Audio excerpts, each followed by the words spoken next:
Previously on So Julia. Cette semaine, vous allez participer parce que j'ai envie d'essayer un truc. Vous allez choisir ce que je vais réaliser pour la semaine prochaine.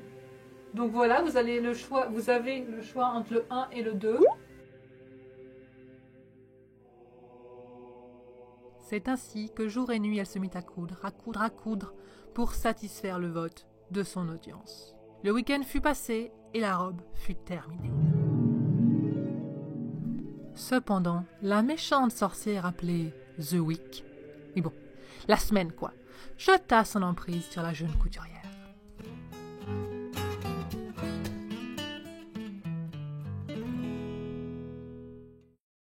Elle lutta pourtant de toutes ses forces pour se libérer des ténèbres de The Week.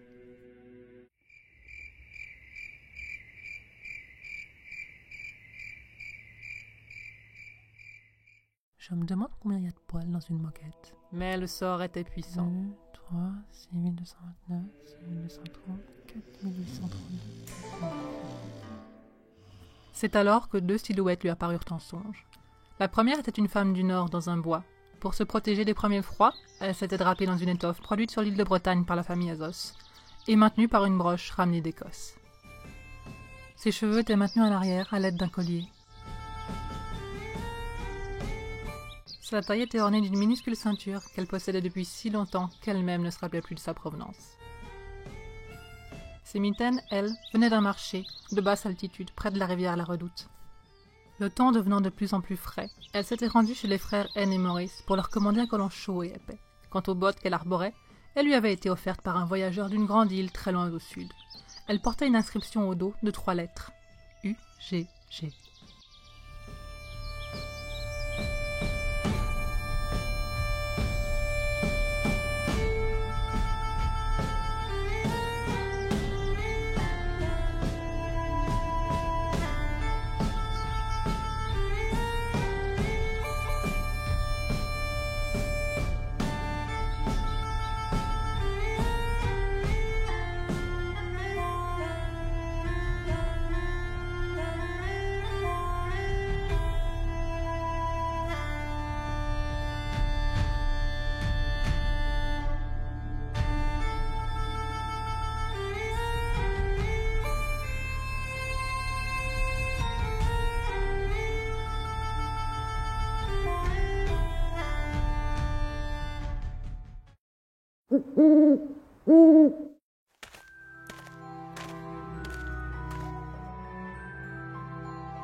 À l'orée du bois, la seconde silhouette avait quelque chose de plus bohémien.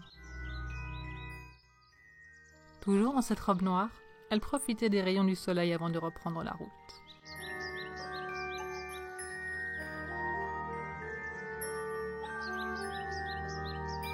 Ses bottines provenaient des terres orientales de Zalando. Et elle s'amusait à répéter des tours de passe-passe à l'aide de son chapeau ramené d'une ville de l'Est du nom de Topshop. Contrairement aux autres bohémiens, elle ne portait qu'un seul bijou à l'oreille.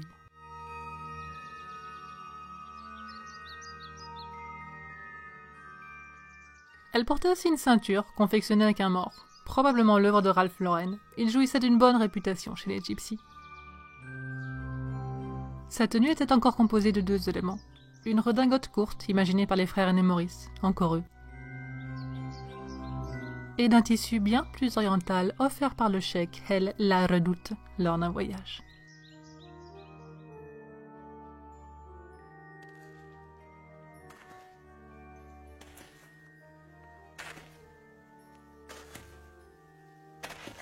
J'espère que j'ai réussi à vous transporter. Laissez-moi un commentaire à ce sujet. N'oubliez pas de vous abonner. À bientôt. Ciao. Cette semaine, vous allez participer parce que j'ai envie d'essayer un truc. Vous allez choisir ce que je vais réaliser pour la semaine prochaine.